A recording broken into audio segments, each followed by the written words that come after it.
4:24 fala que Deus, como soberano Senhor que fez o céu, a terra e o mar e tudo o que neles há. Um dos primeiros modos de identificar Deus é dizer que ele criou todas as coisas. Se estão lembrados, Barnabé e Paulo, né, perante a plateia pagã de Listra, explicam que são mensageiros de um Deus vivo que fez o céu e a terra, o mar e tudo o que neles há, em Atos 14:15. Do mesmo modo, quando Paulo fala aos filósofos gregos pagãos em Atenas, identificando o Deus verdadeiro, como o Deus que fez tudo o que nele há. Deus que fez o mundo, aliás, e tudo o que nele há. E diz que esse Deus a todos dá vida, respiração e todas as coisas. Ou seja, ele dá a vida, dá o ruá e todas as coisas. Aqui vem ainda o critério acumulativo de que Deus sustém todas as coisas. Aqui fazendo então referência a Atos 17:24, só vamos confirmar, tá? Atos 17:24 diz, portanto, o seguinte, que o Deus que fez o mundo e tudo o que nele há, sendo Senhor do céu e da terra, não habita em templos feitos por mão de homens, nem tampouco é servido por mãos de homens, como que necessitando de alguma coisa, pois ele mesmo é quem dá a todos a vida, a respiração e todas as coisas. Isaías 45, estou a abrir aqui também, Isaías 45:18, diz o seguinte: porque assim diz o Senhor que tem criado os céus, o Deus que formou a terra e a fez. Ele a estabeleceu, não a criou vazia, mas a formou para que fosse habitada. Eu sou o Senhor e não há outro. Apocalipse 10 também, versículo 6, diz: e jurou por aquele que vive para todo o sempre, o qual criou o céu e o que nele há, e a terra e o que nela há, e o mar e o que nele há, que não haveria mais demora. Então, as evidências bíblicas da criação a partir do nada, elas estão em toda a parte na Bíblia, em como Deus é o principal responsável pela criação. Hebreus 11:3 faz referência que pela fé entendemos que o universo foi criado, ou os mundos, pela palavra de Deus, de modo que o que se vê não foi feito de coisas que são visíveis. Esta tradução aqui é a tradução da tradução, ok? Bem como a NASB e a NIV, aqui são traduções inglesas, tá? Espelha de modo bastante preciso o texto grego. Embora este texto não ensine exatamente a doutrina da criação do universo do nada, chega perto disso, pois afirma que Deus não criou o universo de algo visível. A ideia, um tanto canhestra, de que o universo possa ter sido criado de algo que era invisível, provavelmente não passou pela cabeça do autor. Ele está a contradizer a ideia da criação por meio da matéria previamente existente.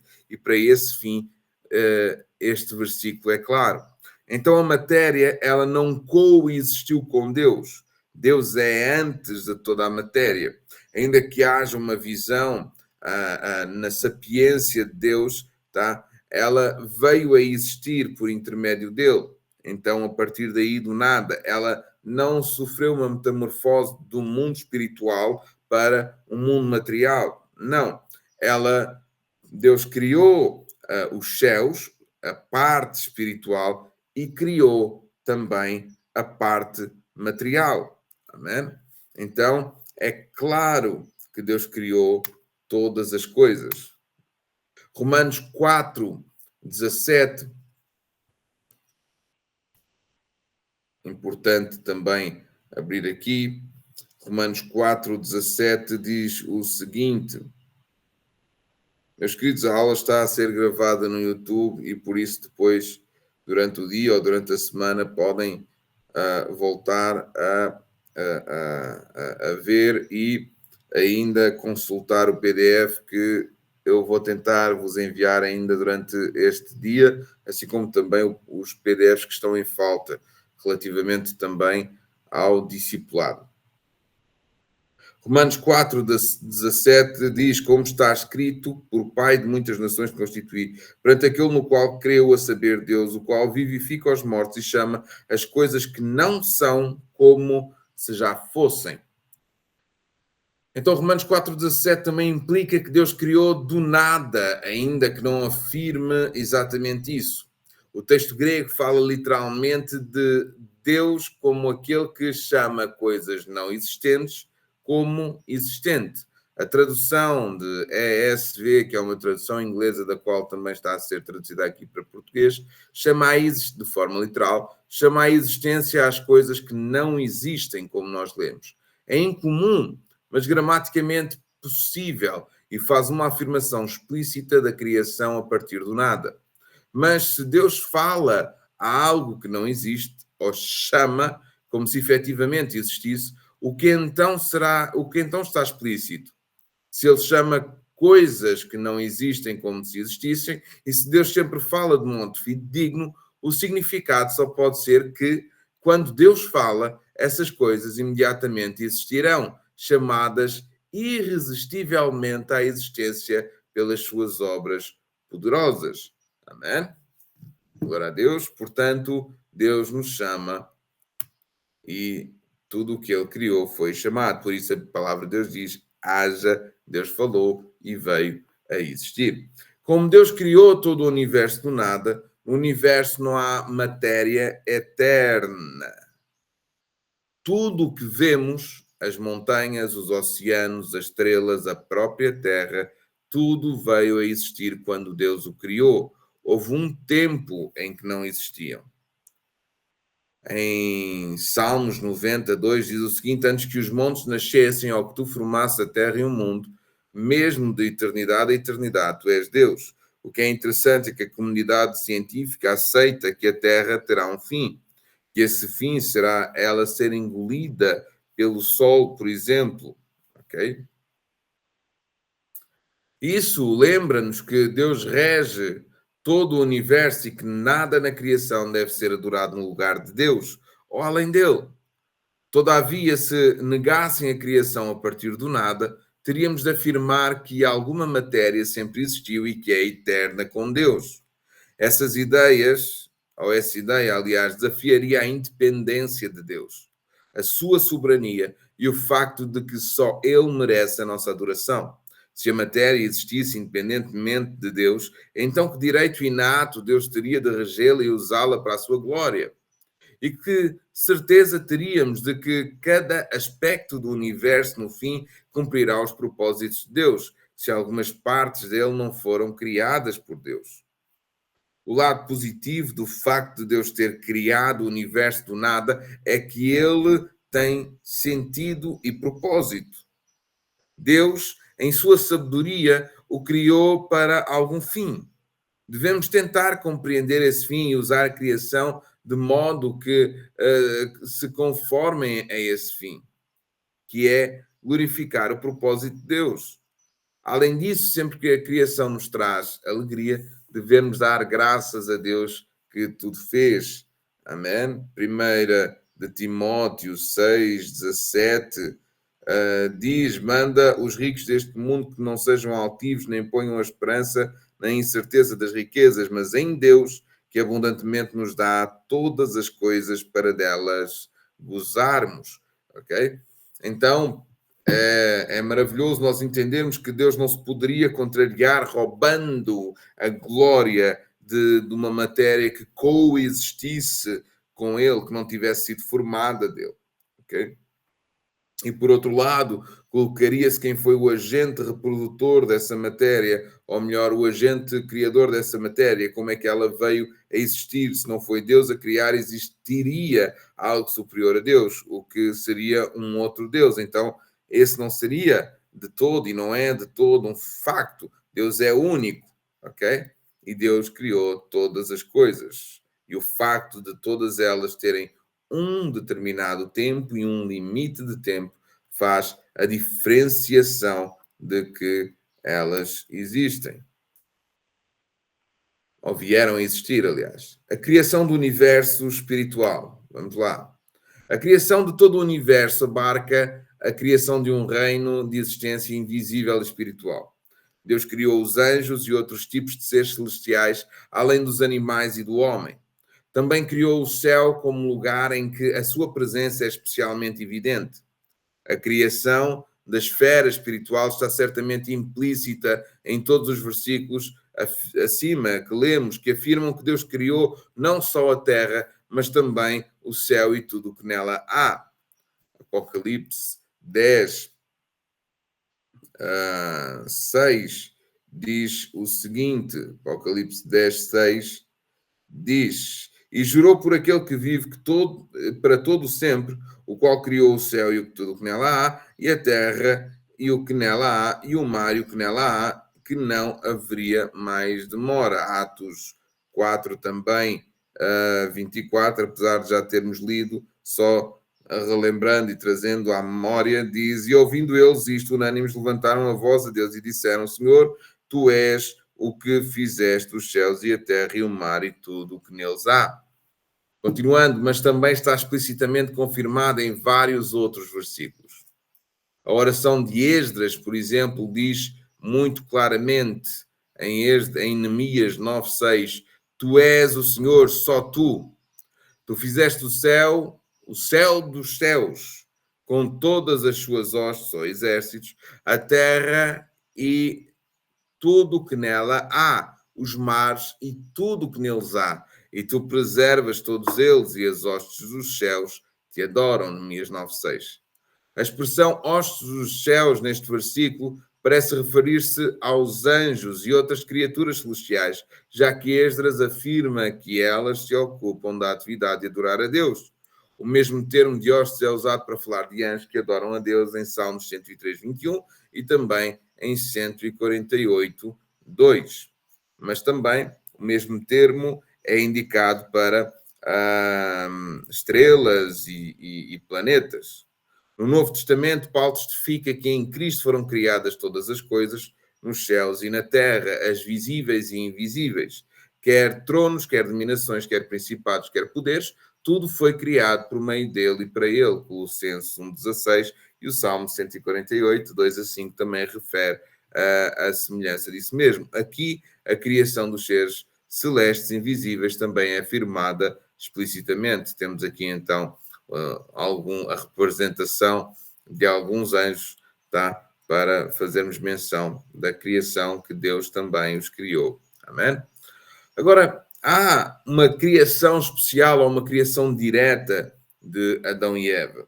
Adão e Eva e o Jardim do Éden foram as três coisas, por assim dizer, as três matérias que foram criadas pelas mãos de Deus. Nós já sabemos que do barro Deus moldou o homem, soprou em suas narinas, que fez Adão adormecer um sono, tirou-lhe a costela e fez Eva. Mas que Deus também plantou um jardim chamado Éden. E nós podemos ver isso. A Bíblia ensina que Deus criou Adão e Eva de um modo especial e pessoal. Gênesis capítulo 2, 21, 22 diz: o Senhor Deus formou o homem do pó da terra e soprou em suas narinas o fôlego de vida, e o homem tornou-se criatura vivente. Gênesis 2, 7. Depois disso, Deus criou Eva do corpo de Adão. Então o Senhor Deus fez cair um pesado sono sobre o homem, enquanto ele dormia, tomou uma das suas costelas e fechou o lugar com carne. E a costela que o Senhor Deus havia tomado do homem transformou-a numa mulher e a trouxe para o homem. Ao que tudo indica, Deus não escondeu a Adão o que tinha acontecido, pois Adão disse, e disse Adão: esta é agora o osso dos meus ossos, carne da minha carne, esta será chamada mulher, porquanto foi do homem ou do varão tomada, né? Esta será chamada varoa, porque do varão foi tomada, em outras traduções.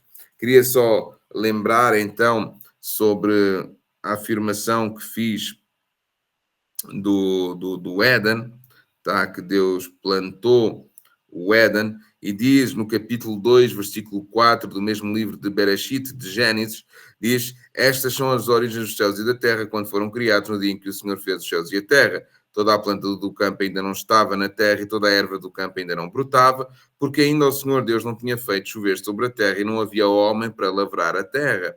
Um vapor, porém, subia da terra e regava toda a face da terra. E formou o Senhor Deus o homem do pó, a terra, e soprou em seus narizes o fogo de vida, e o homem foi feito alma vivente. E plantou, versículo 8, aliás, capítulo 2, e plantou o Senhor Deus um jardim no Éden, da banda do Oriente, e pôs ali o homem que tinha formado. Okay? Então, Deus firmou os padrões, o jardim, pelos quais o homem haveria de seguir o exemplo em cultivar e em manter esse mesmo jardim e esse mesmo padrão. Glória a Deus, vamos continuar. Estes textos não estão explícitos, são tão explícitos, aliás, que não parece possível defender a completa veracidade das Escrituras e defender que os seres humanos são resultado de um longo processo evolutivo. Ou seja, a formação do homem é tão clara que que põe em causa qualquer concordância com a evolução darwiniana. Isso porque quando a Bíblia diz que o Senhor formou o homem do pó da terra, de Gênesis 2:7, não parece possível entender que ele o tenha feito por um processo que levou milhões de anos, empregando um desenvolvimento aleatório de milhares de organismos cada vez mais complexos. Há aqui uma grade cada vez mais complexos. Ainda mais difícil de conciliar com uma visão evolutiva é o facto de essa narrativa afirmar claramente que Eva não teve mãe. Foi criada diretamente da costela de Adão, enquanto este dormia, de Gênesis 2:21. Mas numa linha de raciocínio puramente evolutiva, isso não seria possível, pois mesmo o primeiríssimo ser humano, do género feminino, teria tido progenitores masculino e feminino, que eram quase humanos, mas ainda assim uma forma mais elevada de animal. O Novo Testamento reafirma a historicidade dessa criação especial de Eva, provindo de Adão, quando Paulo diz porque o homem não foi feito da mulher, mas a mulher para o homem. 1 Coríntios 11, 8-9. Tá? Então, a criação de Adão e Eva, tá? Da espécie humana como a conhecemos, foi idealizada e realizada por obra divina. Para quem quiser saber muito mais até sobre a criação e os processos da criação, aconselho a assistirem a alguns debates e palestras de Adalto Ferreira. Acho que é Adalto Ferreira. Agora posso estar a confundir. Deixa-me. Adalto. Desculpem, Adalto Lourenço. É isso? Exatamente. Adalto Lourenço. Ele, infelizmente, faleceu já em 2024, mas deixou um legado.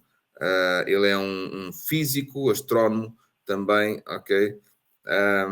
Que por intermédio da ciência ele explica a criação. Amém? E se quiserem saber um pouco mais, podem investigar as coisas que ele ensina. Há também a teoria do design inteligente, ok? Eu vou procurar aqui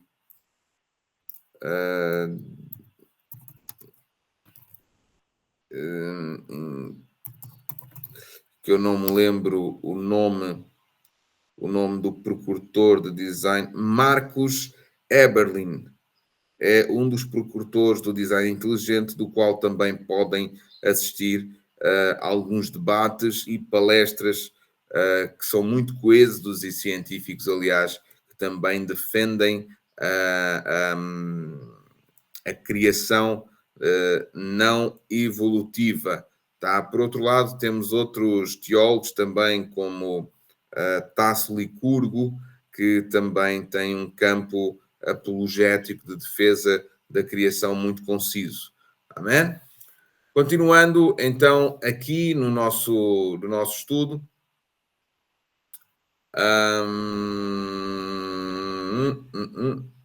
e vamos aqui ao segundo parágrafo. Mas numa linha de raciocínio puramente evolutiva, isso não seria possível, pois o mesmo primeiríssimo ser humano do género feminino teria que ter progenitores masculino e feminino que eram quase humanos, mas ainda assim uma forma mais elevada de animal. O Novo Testamento reafirma a historicidade dessa criação e já lemos isso. Bem, continuando.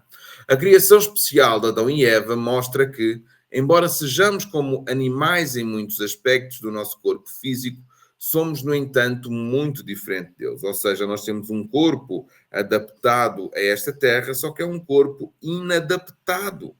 Nós somos o animal terrestre, por assim dizer, se quisermos nos definir dessa forma, que é mais inadaptado ao sistema que vive. Ok? Nós não conseguiríamos aguentar as noites frias, não conseguiríamos aguentar os dias quentes. O pelo que cobre o nosso corpo, nós podemos dizer, mas foi a roupa. Mas não é, se nós formos ver, só existiríamos nas florestas primordiais onde haveria fruto, porque, e mesmo assim, precisamos de fogo para nos aquecer, ok? Então nós somos, se não usássemos ferramentas, nós seríamos e somos inadaptáveis. Se não usássemos roupas, nós seríamos inadaptáveis aos lugares onde vivemos hoje. Está certo que podemos dizer, mas houve a grande imigração, então depois Noé, essa imigração ficou clara com os filhos de Noé e tudo mais, mas quando Adão e Eva saem expulsos do jardim, nota-se a sua inadaptabilidade, porque Deus queria para eles roupas. Amém? Bem, mas podemos dizer, mas os índios da Amazónia vivem praticamente nus e em outros lugares também. Sim, são zonas territoriais, ok? Mas ainda assim existe uma determinada inadaptabilidade. Se nós, por exemplo, olhando para a maior parte dos mamíferos, ainda que alguns careçam de cuidados pré-natais, né? Ou melhor, cuidados pós-natal, assim é que é, pós-nascimento, né? O homem, ele depende durante muito tempo, ele é muito dependente dos mais velhos. Mas, enfim, vamos continuar aqui. A criação especial de Adão e Eva mostra que, embora sejamos como os animais em muitos aspectos do nosso corpo físico, somos, no entanto, muito diferente deles. Fomos criados à imagem de Deus, o ponto culminante da criação divina, mais semelhantes a Deus do que qualquer outra criatura, apontados para reger o restante da criação. Até a brevidade do relato da criação em Gênesis enfatiza de forma extraordinária a importância do homem em comparação com o restante universo. Ela resiste, assim, às tendências modernas de enxergar ou ver o homem como ser insignificante diante da imensidão do universo. Derek Kidner observa que as escrituras se erguem, deixa só aparecer aqui um dos livros dele, tá? Este é em inglês, mas creio que hajam versões em português. Derek Kidner observa que as escrituras se erguem contra a tendência de esvaziar de significado da história humana ao representar os impressionantes atos da criação como um mero abrir de cortinas para o drama que lentamente se desenrola ao longo da Bíblia. O prólogo acaba numa página, 1000 outras páginas se seguem. Por outro lado, Kidner observa que o resultado científico moderno do universo, mesmo que possa ser verdadeiro, sufoca-nos com estatísticas que reduzem a nossa aparente importância ao ponto da insignificância. Não o prólogo, mas a própria história humana é agora uma única página em 1000 e todo o volume terrestre está perdido no meio de milhões não catalogados. As escrituras dão-nos a perspectiva da importância humana que Deus quer que tenhamos. Né? Quanto isso, a ciência tende a desprezar a importância humana no que trata a essa visão e essa imensidão, e Derek acaba por trazer isso neste livro, tá? A criação do tempo. Outro aspecto da criação divina é a criação do tempo, a sucessão de momentos consecutivos. Quando falamos da existência de Deus, antes da criação do mundo, não devemos pensar que Deus tenha existido ao longo de uma infindável extensão de tempo, mas propriamente a eternidade de Deus implica que ele tem uma espécie diferente de existência, uma existência sem passagem de tempo, uma espécie de existência que para nós é difícil de imaginar, que havemos ver escrito nestes versículos de Jó 36, 26, Salmos 90, João 8, 2 de Pedro e Apocalipse 1, o facto de Deus ter criado o tempo deve lembrar-nos da sua soberania, aliás, sobre o tempo e a nossa obrigação de usá-lo para a sua glória. Então, Jó 36, 26 diz: Eis que Deus é grande e nós não o compreendemos, e o número dos seus anos não se pode esquadrinhar. Salmos 92 a 4 diz: Antes que os montes nascessem, ou que tu formasses a terra e o mundo, mesmo da eternidade a eternidade, tu és Deus. Tu reduzes o homem à destruição e dizes: Tornai-vos filhos dos homens, porque 1000 anos são aos teus olhos como o dia de ontem que passou e como a vigília da noite. Não é? João 8,58, disse-lhe Jesus: em verdade vos digo que antes que Abraão existisse, eu sou. 2 Pedro 3,8, mas amados, não ignoreis uma coisa, que um dia para o Senhor é como 1000 anos, e 1000 anos como um dia. Apocalipse 1,8, aqui Pedro a fazer referência também a Salmos, né? Apocalipse 1,8, eu sou o Alfa e o Ômega, o princípio e o fim, diz o Senhor, que é, e que era, e que há de vir, o Todo-Poderoso. Então, Deus é intemporal, ok? Porém, toda a criação é temporal, tá? O papel, então, do Filho e do Espírito Santo na criação. Eu não sei se gostariam de colocar alguma dúvida. Este é o último tema que temos para abordar hoje, que é o papel do Filho e do Espírito Santo. Não sei se gostariam de colocar alguma dúvida de coisas que temos falado para trás sobre a criação ou de fazer algum tipo de acrescento. Senão, vamos já avançar.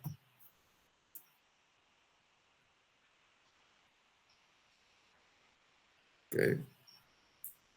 Portanto, se está tudo bem, vamos avançar. Então, olhando ainda o papel do Filho e do Espírito Santo na criação. Deus Pai foi o agente, então, primordial do iniciar o ato da criação, mas o Filho e o Espírito Santo também estiveram ativos. O Filho muitas vezes é retratado como aquele por intermédio de quem a criação veio a existir. Todas as coisas foram feitas por intermédio dele e sem ele nada do que foi feito se fez. Aqui falta João, capítulo 1, versículo 3. Paulo afirma que há um só Senhor, Jesus Cristo, por meio de quem todas as coisas e por meio de quem existimos.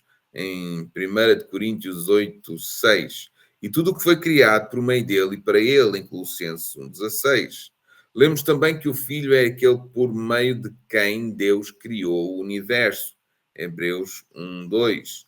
Estas passagens apresentam um retrato uniforme do Filho como agente ativo, que executa os planos e as ordens do Pai.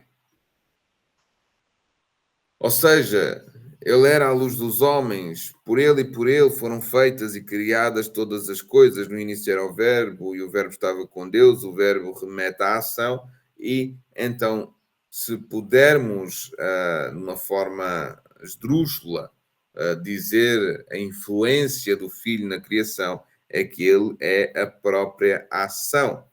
E o que é interessante é a conclusão que nós vamos ter acerca do Espírito. Reparem, o Espírito Santo também esteve envolvido na criação. Ele é geralmente retratado como aquele que completa, preenche e dá a vida à criação divina. Em Gênesis 1:2, o Espírito de Deus pairava sobre a face das águas, indicando uma função preservadora, sustentadora, condutora e controladora. Jó afirma: o Espírito de Deus me fez e o sopro de Todo-Poderoso me dá vida, em Jó 33:4. Em várias passagens do Antigo Testamento é importante perceber que a mesma palavra hebraica, que é o ruá, pode significar, em contextos diferentes, espírito, sopro ou vento de Deus. Ainda assim, um modo figurado de referir-se à atividade do Espírito Santo na criação. Portanto, o salmista, ao falar da grande variedade de seres da terra e do mar, diz: quando envias o teu espírito, eles são criados. Em Salmos 104, 30, por isso, desculpem, por exemplo, Salmos 104, 30 diz o seguinte: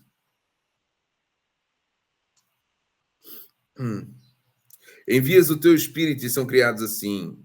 Envias o teu espírito e são criados, e assim renovas a face da terra.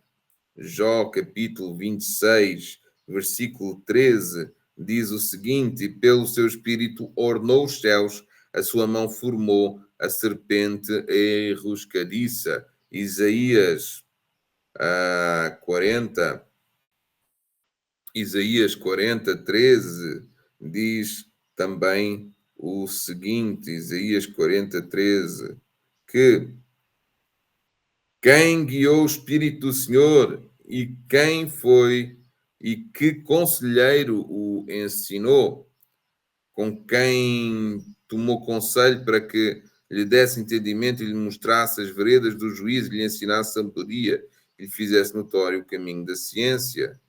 Não é? 1 de Coríntios, 1 de Coríntios 2:10 diz o seguinte: mas Deus não-las revelou pelo seu Espírito, porque o Espírito penetra todas as coisas, ainda as profundezas de Deus. Okay? Então, é interessante nós pensarmos que o Espírito sustenta a criação. Ok? Ele é um agente ativo na sustentabilidade da criação. Deus formou, Cristo executou, o Filho executou e o Espírito sustenta. Deus fez o homem segundo a imagem e semelhança de Cristo. Cristo o realizou e Cristo tomou a ação de morrer na cruz, se despojando de si mesmo, morrendo na cruz, para que nós tivéssemos vida, trazendo um novo nascimento, e o Espírito Santo nos sustenta. Amém? Então há também revelação na criação e no papel da Trindade nas nossas vidas. No entanto, é escasso o testemunho das Escrituras quanto à atividade específica do Espírito Santo na criação. A obra do Espírito Santo ganha muito mais proeminência em relação à inspiração dos autores das Escrituras e na aplicação da obra redentora de Cristo ao povo de Deus. Amém? E damos hoje por terminado a nossa aula. Queria perguntar se há questões ou se há alguma coisa que gostariam de fazer referência.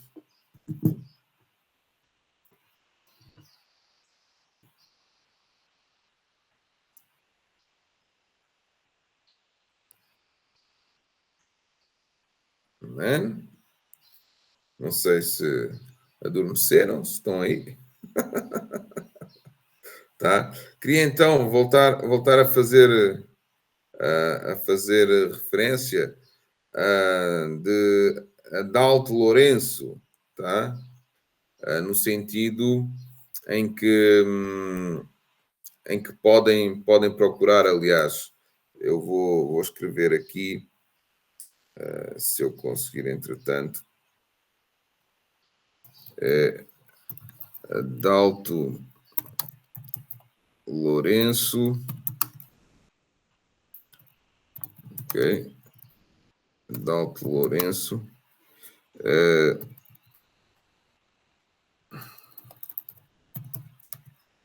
Adalto Lourenço é criacionista e ele fala sobre os dias da criação, tem várias palestras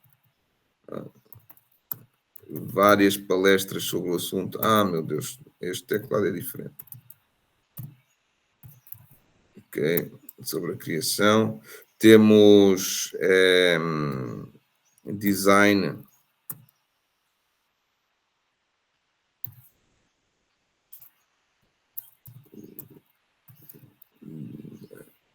Onde é que está aqui? Aliás, se calhar até vou pôr alguns links, aproveitando ainda aqui no Meet. Tá? Design inteligente. Aproveitando aqui no Meet.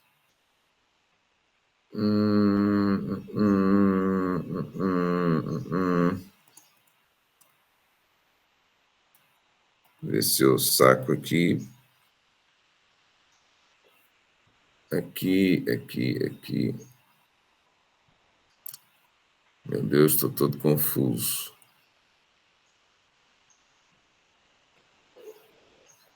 Copy, join, now, and go. Aqui um link sobre o design inteligente.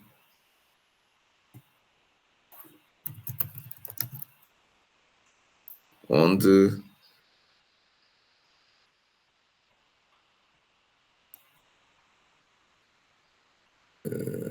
aqui vou pôr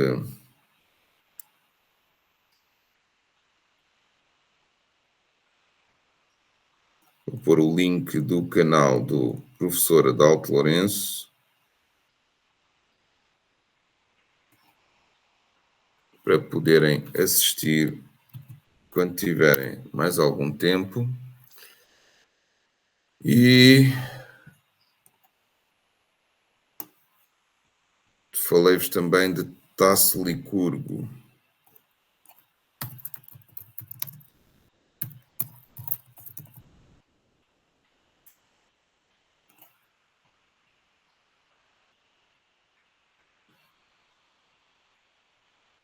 Que também entra